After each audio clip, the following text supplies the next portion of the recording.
দর্শক ভাইরা, স্ক্রিনের মধ্যে যে দেখতেছেন ফটোটা, সবাই চিনেন, আশা করি সবাই চিনতে আসেন।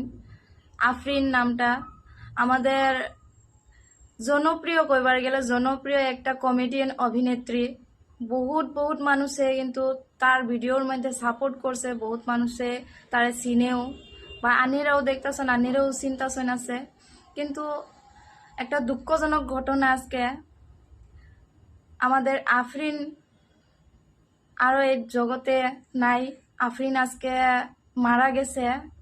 আজকে খবরটা 2টার সময় পাইলাম, মনটা বিরাট খারাপ লাগতেছে। তো দর্শক ভাইরা, সবাই একটু দোয়া করবেন আফরিনের জন্য। আরও যদি বনে তাইলে কমেন্টের মধ্যে ইন্না লিল্লাহি ওয়া ইন্না ইলাইহি রাজিউন সবাই কমেন্টের মধ্যে লিখে থয়ে যাইবেন, তার লাগিয়া যাতে আল্লাহ তারে বেহেস্ত নসিব করাক। আরো মানে মুখ খুল্লা করবার মতন শব্দ আইতাছে না। তো